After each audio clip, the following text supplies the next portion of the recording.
Hello दोस्तों, नमस्कार। आप सभी का एक बार फिर से हार्दिक स्वागत है आशीष क्लासेस पर। डिस्कस करेंगे 29 नवंबर के पहले एडिटोरियल को। और उससे पहले बताना चाहूँगा कि कल टेलीग्राम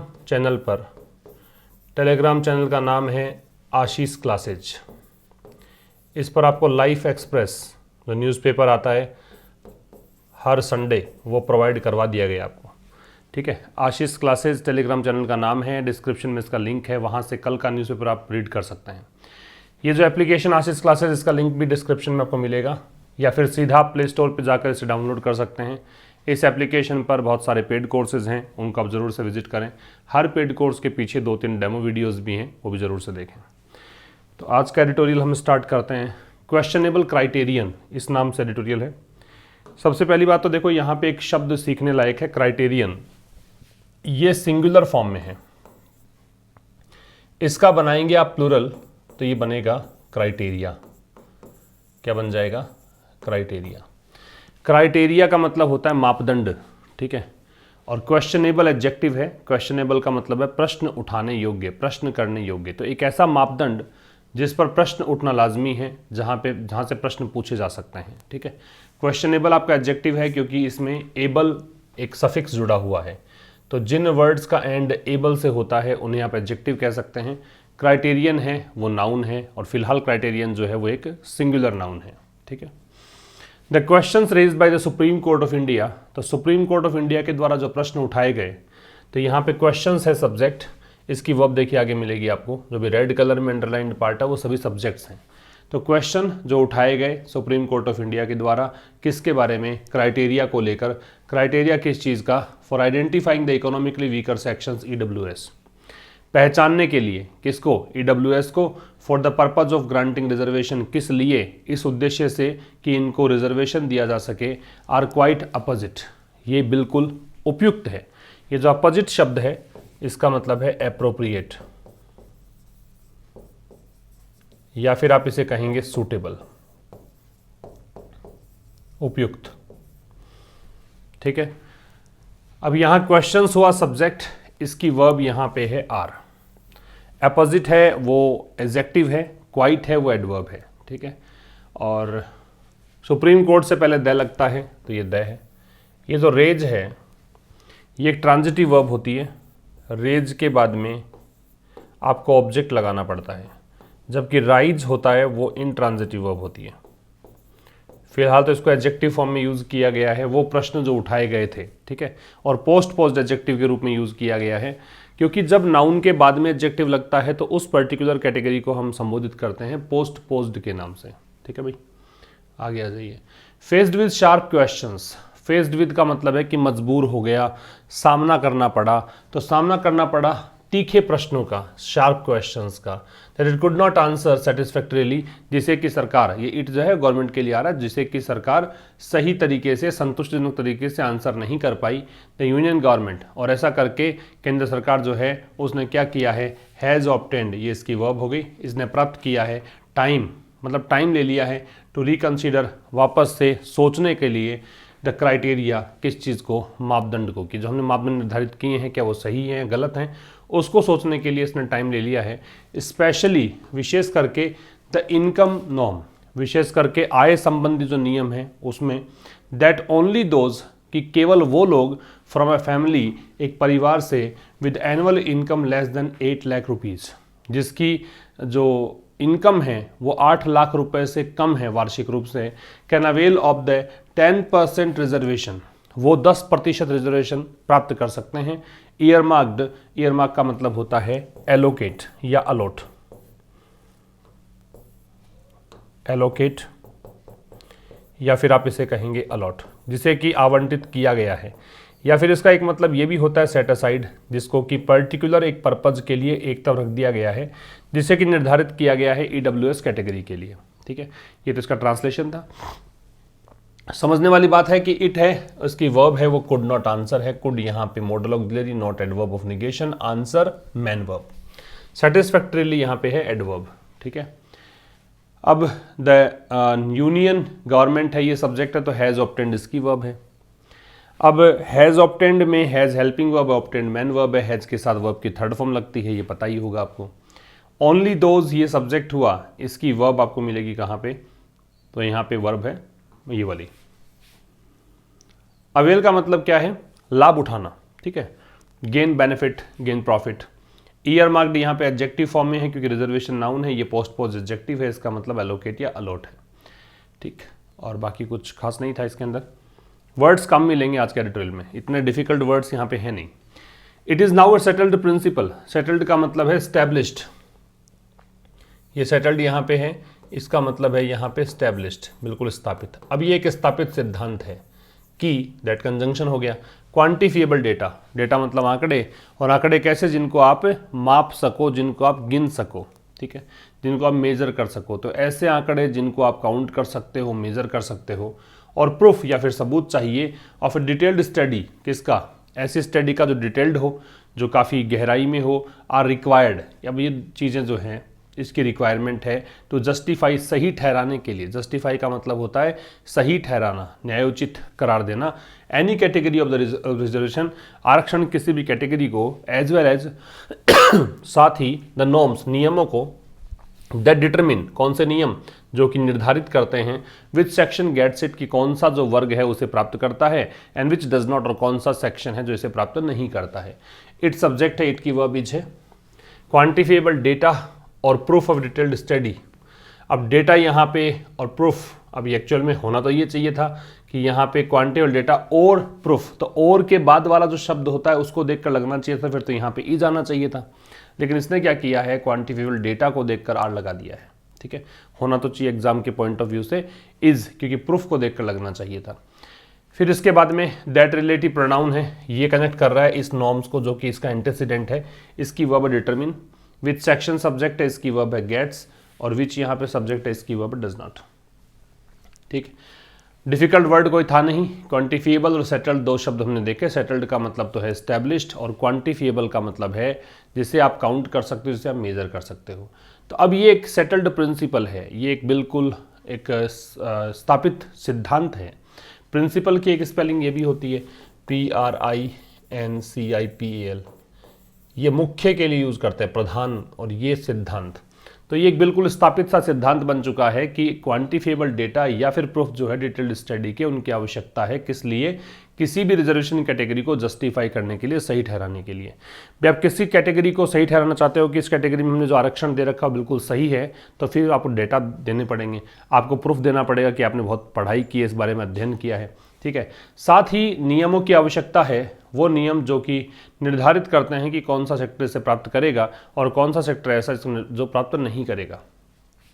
इन दिस बैकड्रॉप, इस पृष्ठभूमि में, बैकड्रॉप का मतलब इस पृष्ठभूमि में, ठीक है, पृष्ठभूमि को बोलते हैं बैकड्रॉप। इट इज़ लॉजिकल, ये बिल्कुल तार्किक है, इट की वर्ब इज है, दैट कंजंक्शन है। The court would want, court की वर्ब वुड वांट है, कोर्ट चाहेगा, टू नो, जानना, कि whether there was any study, कि क्या ऐसा कोई स्टडी हुई थी, before the centre prescribe the norms. Prescribe का मतलब है स्टिपुलेट, निर्धारित करना, कि केंद्र सरकार ने जब निर्धारित किए थे कुछ नियम, आइडेंटिफाइंग EWS बेनिफिशियरीज, बेनिफिशियरी का मतलब है जो किसी भी योजना का लाभ उठाता है, लाभार्थी, ठीक है। तो क्या केंद्र सरकार ने कोई अध्ययन किया था इन नियमों को बनाने से पहले, EWS कैटेगरी के अंदर कौन कौन लाभार्थी होंगे, किन को ये लाभ मिलेगा, तो ऐसा समझने से पहले, सोचने से पहले क्या इसने कुछ स्टडी की थी। बेस्ड ऑन, बेस्ड में ऑन लगता है, इंडिकेटर्स, जो कि आधारित हो संकेतकों पर, संकेतक किसके, इकोनॉमिक डिसएडवांटेज, जो आपको बताए कि हाँ भाई ये तबका है वो इकोनॉमिक डिसएडवांटेज में है, इसको आर्थिक लाभ की जरूरत है। तो यहाँ आगे देखिएगा, इन दिस बैकड्रॉप, इस पृष्ठभूमि में, इट इज़ लॉजिकल, इट की verb is, the center subject इसकी verb would want, any study subject इसकी वर्ब वाज, ये पहले इसलिए आ रही है क्योंकि देयर से स्टार्ट है, इन्वर्जन है। द सेंटर सब्जेक्ट इसकी वर्ब प्रेस्क्राइब्ड, प्रेस्क्राइब का सिनोनिम हमने लिखा है स्टिपुलेट, निर्धारित करना, बाकी कुछ खास नहीं था, ठीक है। और ये प्रेपोजिशन आ गया तो आगे ING है, प्रेपोजिशन के बाद में वर्ब ING फॉर्म में आती है। आगे देखिए, बेनिफिशियरी का लाभार्थी होता है जो भी किसी स्कीम का लाभ उठाने वाला तबका है, व्यक्ति है, उसे कहते हैं beneficiary. The inquiry by the 3 जज बेंच, 3 जज की बेंच है, उसके द्वारा जो इंक्वायरी की गई है, इज नेसेसरीली सर्कमस्क्राइब्ड। अब ये इंक्वायरी की वर्ब इज है, नेसेसरीली एडवर्ब है, सर्कमस्क्राइब्ड इसकी थर्ड फॉर्म पैसिव है। तो ये कह रहा है कि ये जो इंक्वायरी है, ये जो पूछताछ है 3 जज की बेंच के द्वारा, यह आवश्यक रूप से सर्कमस्क्राइब की गई। सर्कमस्क्राइब का मतलब है लिमिट कर देना, कन्फाइन कर देना, लिमिट, कन्फाइन, मतलब एक प्रकार से आपने किसी एक दायरे में बांध दिया है, बाउंड कर दिया है। तो ये बाउंड है बाय द फैक्ट, इस फैक्ट के द्वारा that the validity of the 103 जो 103rd कॉन्स्टिट्यूशन अमेंडमेंट है, जो 103वां संविधान संशोधन है, उसका वैलिडिटी मतलब कि ये सार्थक है क्या, यह सही है क्या, यह लीगल है क्या, थ्रू विच, जिसके माध्यम से the EWS quota was introduce in 2019, इसके माध्यम से 103वां संविधान संशोधन करके इस EWS कोटा को इंट्रोड्यूस किया गया था 2019 में। Is before a constitution bench, ये क्या है, ये कॉन्स्टिट्यूशन बेंच के समक्ष है। फिर समझिएगा, इंक्वायरी, तीन जज हैं, उनके बेंच की इंक्वायरी वो आवश्यक रूप से इस फैक्ट के द्वारा बंधी हुई है, इस फैक्ट के द्वारा बाइंड है, रेस्ट्रिक्टेड है, कन्फाइंड है, लिमिटेड है कि जो 103वां संविधान संशोधन जिसके माध्यम से 2019 में इस कोटा को इंट्रोड्यूस किया गया था, तो ये जो है वैलिडिटी इसकी, वो अब कॉन्स्टिट्यूशन बेंच के सामने है कि क्या ये चीज़ वैलिड है, ये कॉन्स्टिट्यूशन बेंच के सामने रख दी गई है। कॉन्स्टिट्यूशन बेंच और एक साधारण बेंच, उसमें फ़र्क ये होता है कि कॉन्स्टिट्यूशन बेंच में कम से कम 5 जजेस होते हैं, ठीक है। ये एक कॉन्स्टिट्यूशन बेंच और सामान्य बेंच के बीच का अंतर है। इंक्वायरी सब्जेक्ट है, यहाँ पे इसकी वर्ब इज है। फिर द वैलिडिटी सब्जेक्ट है, इसकी वर्ब यहाँ पे इज है। ये वॉज इंट्रोड्यूस्ड है, ये इसका दे रखा है, ये इसका दे रखा है विच के लिए, विच रिलेटिव प्रोनाउन, इसकी फिर वर्ब जो दे रखी है वो ये है, सॉरी वैसे देख सकते हो EWS कोटा के लिए है, और वॉज इंट्रोड्यूस्ड है पैसिव है। और जब ईयर का नाम आप दोगे तो इनका प्रयोग आप करेंगे, ये ईयर दे रखा है या मंथ का नेम होता तो इनका प्रयोग हम करते हैं, ठीक है। और तो क्या खास है इसके अंदर, बस ठीक है, हो गया। इसके अंदर अमेंडमेंट का संशोधन होता है, कॉन्स्टिट्यूशन बेंच का मतलब बता ही दिया। थ्रू प्रपोजिशन है, थ्रू का मतलब होता है इस माध्यम से। आगे एक बात और देख सकते थे, यहाँ पे ये 3 जज बेंच दे रखा है, इसमें ये 3 नंबर है, ये नाउन है, ये भी नाउन है, लेकिन नाउन के पहले जब एक और नाउन लगाते हो तो उसे नाउन मॉडिफायर कहा जाता है। नाउन मॉडिफायर का मतलब है कि वो एडजेक्टिव की तरह बिहेव करता है और एडजेक्टिव का प्लूरल नहीं बनता है, इसलिए जजेस नहीं किया। अगर ये बेंच नहीं होता आगे तो ये 3 जजेस यहाँ पे हो सकता था, ठीक है। आगे आइए, इन द ऑनगोइंग प्रोसीडिंग्स, ये जो फिलहाल चल रही कार्यवाही है, ऑनगोइंग का मतलब कंटिन्यूअस, प्रोसीडिंग्स नाउन है, ऑनगोइंग एडजेक्टिव है, प्रोसीडिंग्स में कार्यवाही, जो वर्तमान में कार्यवाही चल रही है, जो भी चल रहा है कोर्ट की बेंच जो इसमें रिव्यू कर रही है इन चीज़ों को। The bench is considering, bench यहाँ पे सोच रही है, विचार कर रही है किसके बारे में, validity of the 27% Kota for other backward caste and 10% for economically weaker sections, introduced for admission to all India quota of seats in medical admissions throughout the country। यहाँ तक का एक सेंटेंस है, बहुत आसान है कि वर्तमान में जो प्रोसीडिंग्स चल रही है उसमें बेंच जो है वो कंसीडर कर रही है, जो 27% कोटा दिया गया है OBC को उसके बारे में, 10% कोटा दिया गया है EWS के लिए उसके बारे में। कोटा दिया किसके लिए गया है, एडमिशन के लिए, एडमिशन के साथ टू लगेगा, एडमिशन कहाँ पर होगा, एडमिशन ऑल इंडिया कोटा के लिए जो सीट्स हैं मेडिकल एडमिशन्स के लिए, उसमें पूरे देश भर में, थ्रू आउट का मतलब पूरे देश भर में, अक्रॉस द कंट्री कह सकते हो, ठीक है। बेंच सब्जेक्ट है, इसकी वर्ब इज है, तो एक सब्जेक्ट एक वर्ब है, मतलब एक ही सेंटेंस में एक ही क्लोज, मतलब एक ही सेंटेंस है, 2 क्लोजेज नहीं है। फिर बाकी काम की बात, ऑनगोइंग एडजेक्टिव है, प्रोसीडिंग्स नाउन है, ऑनगोइंग का कंटिन्यूअस होता है, एडमिशन के साथ में टू लगता है, ठीक, और कुछ नहीं इसमें। It has clarified that it is not examining any policy issue. अब इसने ये क्लैरिफाई किया, किसने, कोर्ट ने, इस बेंच ने ये बात स्पष्ट की है, कोर्ट ने स्पष्ट की है कि कोई ये एग्जामिन नहीं कर रहा है एनी पॉलिसी इशू, कि कोई भी नीति संबंधी इशू आ गया, पॉलिसी आपने बनाई उस समय कोई विवाद आ गया है, ऐसा कुछ नहीं है। बट वॉन्ट्स टू डिटरमिन, अभी वॉन्ट्स है वो भी इट की ही वर्ब है, बेट की वर्ब एक तो हैज़ डिट क्लैरिफाइड है, एक इट की ही वर्ब वॉन्ट्स है, लेकिन ये चाहता है टू डिटरमिन, ये निर्धारित करना, if constitutional requirements have been complied with, ये पता लगाना चाहता है कि क्या जो संवैधानिक आवश्यकताएं हैं उनको पूरा किया गया है कि नहीं किया गया है। देखो यहाँ ये कंप्लाई विद है, कंप्लाई के साथ में विद लगाते हैं, इस कंप्लाई विद को आप स्टिक टू कर सकते हैं, इसको आप एडहेयर टू कर सकते हैं, ठीक है, बात एक ही है, पालन करना। चूंकि ये पैसिव वॉइस दे दिया इसलिए ये थर्ड फॉर्म है। पैसिव क्यों हुआ, क्योंकि ये बीन है और बीन के साथ में थर्ड फॉर्म है इसलिए। इट की वर्ब हैज़ क्लैरिफाइड और कॉन्स्टिट्यूशनल रिक्वायरमेंट्स की verb have been complied. Comply में विद लगता है तो विद लगा दिया हमने। इसके आगे देखिए, अच्छा एक और वर्ब सब्जेक्ट छूट गया यहाँ पे, ये इट की वर्ब यहाँ पे इज है। The income criterion is undoubtedly an anomalous aspect. Anomalous का मतलब है बिल्कुल इरेगुलर टाइप का, या फिर आप इसे यूँ कह दें ओड है, अनयूजुअल है, असामान्य, अनयूजुअल। एनोमलस एडजेक्टिव है क्योंकि OUS दे रखा है। जिन शब्दों के एंड में OUS सफिक्स मिलता है वो एडजेक्टिव्स होते हैं।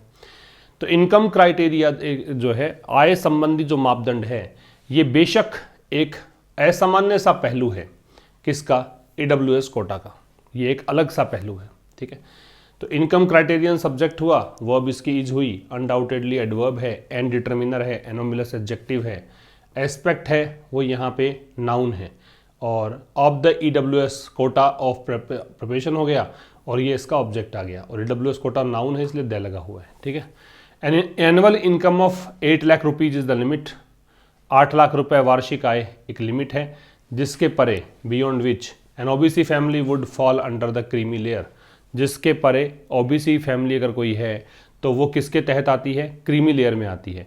एंड विल बी डिनाइड, और अगर ऐसा होता है तो OBC फैमिली को डिनाई कर दिया जाएगा रिजर्वेशन के, उसको आरक्षण नहीं मिलेगा। एनुअल इनकम सब्जेक्ट हो गया, वर्ब है is. An OBC family subject हो गया, वुड फॉल। फॉल है वो इंट्रांजिटिव वर्ब है, फॉल के बाद में ऑब्जेक्ट नहीं लगता है। फॉल, फेल, फॉलन, ये तीनों फॉर्म्स होती हैं इसकी, ठीक है। ये मैंने इसलिए बताया कि एक और इससे जुड़ा हुआ शब्द होता है फेल। ये वर्ब है और ये ट्रांजिटिव वर्ब है, ठीक है। इसकी सेकंड फॉर्म फेलेड होती है और थर्ड फॉर्म फेलेड होती है, और फॉल, फेल, फॉलन ये तीनों फॉर्म ऐसे बनती है। द सेम इनकम फिगर, समान इनकम फिगर जो है इज बीइंग यूज्ड, इसका यूज किया जा रहा है as the ceiling for identifying EWS। किसके लिए? EWS का इस्तेमाल करने के लिए, है ना। सॉरी समझ नहीं आया। The same income figure is being used, ये इसकी वर्ब हो गई, और ये पैसिव हो गया बीइंग के साथ में थर्ड फॉर्म। तो ऐसा ही समान आय वाला जो आंकड़ा है, मतलब 8 लाख रुपए, इसका यूज किया जा रहा है किसके लिए? EWS की पहचान के लिए जो आप सीलिंग का मतलब एक स्तर, एक आपने लिमिट बना दी है, ठीक है। सीलिंग का वैसे छत होता है, यहाँ पे लिमिट के अर्थ में, तो इसके लिए भी आपने लिमिट वही रखी है 8 लाख रुपए। अगर नीचे इसके है तो EWS कैटेगरी में आओगे। द मूड क्वेश्चन, मूड का मतलब डिस्प्यूटेबल, कंट्रोवर्शियल। तो ये विवादास्पद प्रश्न ये है कि whether those who do not face the impediments, impediments का मतलब है ऑब्स्ट्रैक्शन, ऑब्स्टेकल, हिंड्रेंस, रुकावटों को बोलते हैं।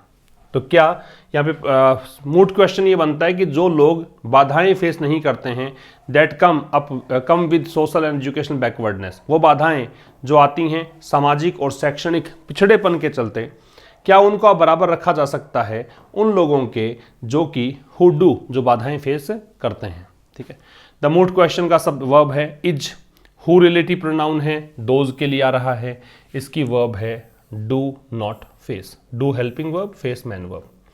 इसके बाद में सब्जेक्ट ये आपका रिलेटिव प्रोनाउन दैट है, इसकी वर्ब कम एक्चुअली आ रहा है इम्पीडिमेंट्स के लिए, क्योंकि रिलेटिव प्रोनाउन का फंक्शन क्या होता है कि अपने से पहले वाले शब्द को कनेक्ट करते हैं, ठीक है।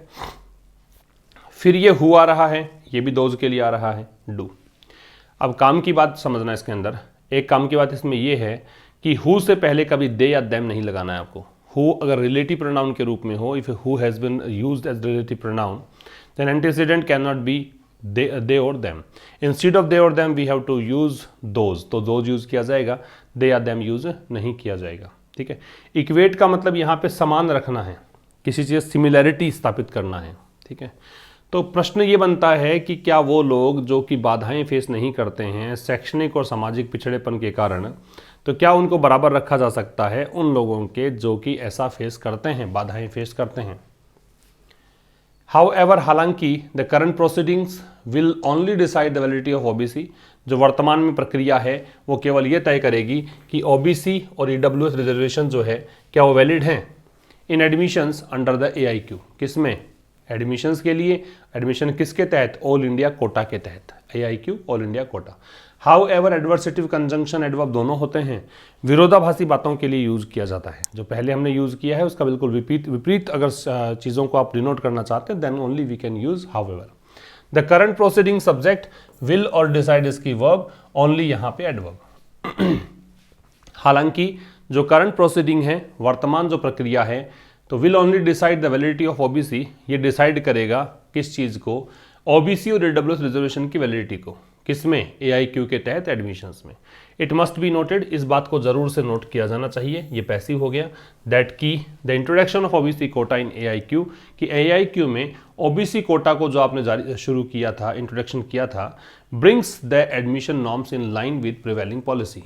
इन लाइन विद का मतलब होता है in accordance with, in line का मतलब है इन अकॉर्डेंस विद, इसे आप कन्फॉर्मिटी भी कह सकते हो, के अनुरूप ढालना। तो ये इंट्रोडक्शन जो आया था, जो ओबीसी कोटा को आपने एआईक्यू में लागू किया था, तो ये प्रिवेलिंग जो पॉलिसी है, वर्तमान में चल रही पॉलिसी है, प्रिवेलिंग का मतलब जो व्यापक है, जो एग्जिस्ट कर रही है, उस पॉलिसी के अकॉर्डिंग थे नियम। ठीक है, पॉलिसी यहाँ पे नाउन है, प्रिवेलिंग यहाँ पे एडजेक्टिव है, और ये प्रेजेंट पार्टिसिपल भी है क्योंकि आईएनजी लगा हुआ है। जब किसी वर्ब के साथ आईएनजी लगा रहे and if it functions like an adjective then it would be called present participle. It की verb must be noted, passive हो गया, बी के साथ third form, that conjunction, the introduction subject, इसकी वर्ब ब्रिंग्स, और बाकी इन लाइन विद एक phrase है, इन अकॉर्डेंस विद या इन कन्फॉर्मिटी, प्रिवेलिंग एडजेक्टिव है, पॉलिसी नाउन है। OBC reservation is applicable to, applicable में टू लगता है, तो कह रहा है कि ओबीसी रिजर्वेशन, ओबीसी वाला जो आरक्षण है ये लागू है किस पर, एडमिशंस पर, डन सेपरेटली, वो एडमिशंस जो अलग अलग किए जाते हैं by the union and state governments, किसके द्वारा, केंद्र और राज्य सरकारों के द्वारा, in their respective medical institution, किस में, अपने अपने मेडिकल इंस्टीट्यूशन में, रेस्पेक्टिव कौन, जो जिससे संबंधित है उसमें, केंद्र है तो केंद्र का मेडिकल इंस्टीट्यूशन होना चाहिए, राज्य है तो राज्य का होना चाहिए, ऐसे। But it was not implemented, लेकिन ये लागू नहीं किया गया ऑल दीज ईयर्स, इन वर्षों में, for all India quota seats, किसके लिए, एआईक्यू के लिए, ऑल इंडिया कोटा सीट्स के लिए।